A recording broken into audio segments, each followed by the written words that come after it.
Hello friends, my self Manju. स्वागत है आपका हमारे यूट्यूब ऑनलाइन प्लेटफॉर्म पर।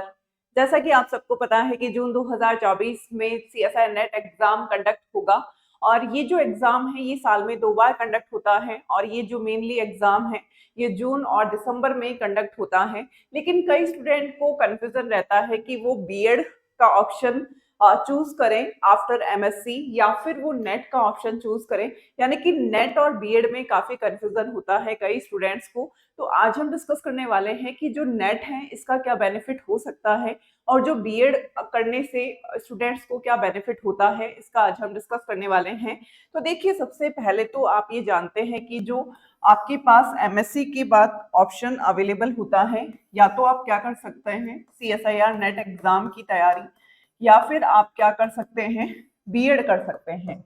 तो देखिए, आप ये जानते हैं कि अगर सीएसआई नेट एग्जाम की हम बात करें तो ये मिनिमम एक क्राइटेरिया है, एलिजिबिलिटी टेस्ट है फॉर असिस्टेंट प्रोफेसर। यानी कि ये जो सीएसआई नेट एग्जाम है ये आपकी हायर एजुकेशन में हायर एजुकेशन में काम में आता है। और ये जो एग्जाम है ये असिस्टेंट प्रोफेसर बनने के लिए एक मिनिमम क्राइटेरिया रखा गया है कि अगर नेट एग्जाम आपका क्वालिफाई है तभी आप असिस्टेंट प्रोफेसर के लिए एलिजिबल होंगे। अब अगर हम बात करें बीएड की, तो आप जानते हैं कि जैसे केंद्रीय विद्यालय हुए या फिर नवोदय स्कूल हुए या फिर जितने भी स्टेट सर्विस होती है जहां पर आपकी जो फर्स्ट ग्रेड, सेकंड ग्रेड या फिर थर्ड ग्रेड की जो वैकेंसीज निकलती हैं उसमें बीएड आपका कंपलसरी होता है। यानी कि हम ये कह सकते हैं कि जो बीएड है वो आपके स्कूल एजुकेशन में आपकी जॉब के लिए कंडक्ट होता है। और हम अभी जो बात कर रहे हैं वो गवर्नमेंट सेक्टर की कर रहे हैं कि अगर आपको गवर्नमेंट सेक्टर में जाना है, या तो आपको असिस्टेंट प्रोफेसर बनना है या फिर आपको स्कूल एजुकेशन में जाना है जिसमें आप पोस्ट ग्रेजुएट टीचर, या फिर हम ये कहें कि आपके पीआरटी जो होते हैं, या फिर हम ये कहें कि जो सेकंड ग्रेड टीचर्स होते हैं, तो इस तरीके से अगर, और या फिर हम ये कहें कि जो थर्ड ग्रेड टीचर्स होते हैं, इस इन सब के लिए आपका बीएड जो है ये कंपलसरी होता है। अब देखिए, आपके पास क्या ऑप्शन है। जैसे मान लीजिए आपकी एमएससी कंप्लीट हो गई है, तो आप सबसे पहले क्या करें, कहीं पर भी आप बीएड के लिए एनरोल्ड हो जाएं। मतलब आपको बीएड भी अपनी साथ में करनी है। इसके साथ आप क्या कर सकते हैं, सीएसआईआर नेट एग्जाम की तैयारी भी कर सकते हैं। क्योंकि बीएड से जो वैकेंसीज निकलती हैं, यानी कि स्कूल एजुकेशन डिपार्टमेंट में जो वैकेंसीज निकलती है वो मोस्टली 1-2 साल में आ जाती है। लेकिन नेट एग्जाम यानी कि असिस्टेंट प्रोफेसर बनने के लिए जो वैकेंसीज है उसके लिए काफी इंतजार करना पड़ता है और कहीं कहीं पर तो सालों तक वैकेंसी नहीं आती। तो आपको क्या करना है कि आपको बीएड भी करनी है और साथ में अपनी सीएसआर नेट एग्जाम की तैयारी भी करनी है। क्योंकि ये केवल और केवल एक टेस्ट है जिसको आपको केवल क्वालिफाई करना है ताकि आप असिस्टेंट प्रोफेसर बनने के लिए एलिजिबल हो सके। तो ये आपके पास एक अच्छा ऑप्शन है। दूसरा, जो नेट एग्जाम है, नेट एग्जाम क्वालिफाई को, अगर वो जो नेट को क्वालिफाई कर लेते हैं और स्पेशली साइंस बैकग्राउंड से हैं, तो वहां पर प्राइवेट कॉलेज या यूनिवर्सिटी में भी वो पढ़ाने के लिए एलिजिबल होते हैं और नेट वालों को प्रेफरेंस दी जाती है। यानी कि उनकी जो सैलरी होती है वो अच्छी सैलरी होती है, बजाय अगर बीएड वाले, अगर बीएड और एमएससी जो करे हुए स्टूडेंट है वो अगर प्राइवेट स्कूल या फिर कॉलेज ज्वाइन करते हैं और अगर उनका नेट क्वालिफाई नहीं है तो उनकी जो सैलरी है वो थोड़ी कम रहती है।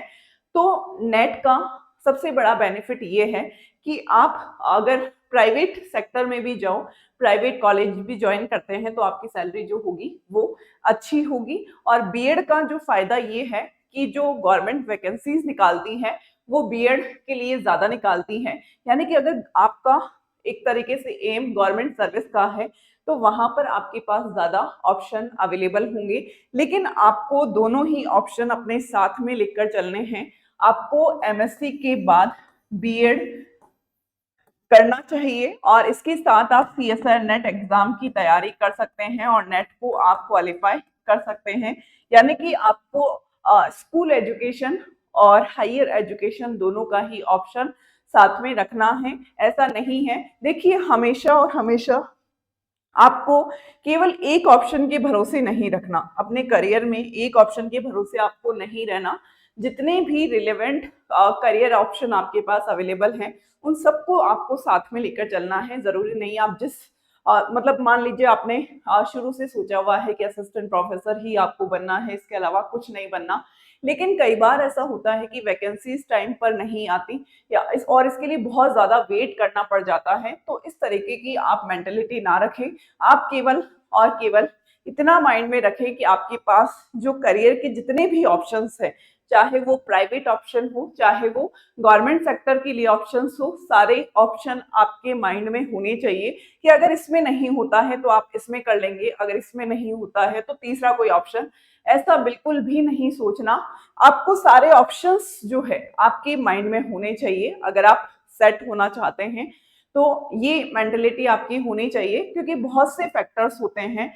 चाहे हम कितनी भी मेहनत कर लें, कई बार वैकेंसीज टाइम पर नहीं आ पाती, तो कई सारे फैक्टर्स होते हैं। तो आपको अपने माइंड में केमिस्ट्री से रिलेवेंट जितने भी ऑप्शंस हैं उन सबको साथ में लेकर चलना चाहिए। और बीएड आपको जरूर करनी चाहिए और इसके साथ आप सीएसआर नेट एग्जाम की तैयारी कर सकते हैं। और जॉब जो है बीएड के बाद जो वैकेंसीज निकलती है गवर्नमेंट सेक्टर्स में वो ज्यादा निकलती है, इसलिए बीएड वालों की जो जॉब की अपॉर्चुनिटीज है या फिर हम ये कहें कि जो सिलेक्शन की पॉसिबिलिटी है वो ज्यादा रहती है बजाय नेट। और नेट का जो करियर ऑप्शन है वो प्राइवेट सेक्टर के लिए ज्यादा अच्छा ऑप्शन माना जाता है कि कहीं पर भी मान लीजिए आप कहीं पर भी जा रहे हैं तो आपको कॉलेज यूनिवर्सिटी आप ज्वाइन कर सकते हैं और वहां पर आपको अच्छी सैलरी मिल जाएगी और ये जो सैलरी होगी वो आपके एक्सपीरियंस के अकॉर्डिंग इंक्रीज होती जाएगी।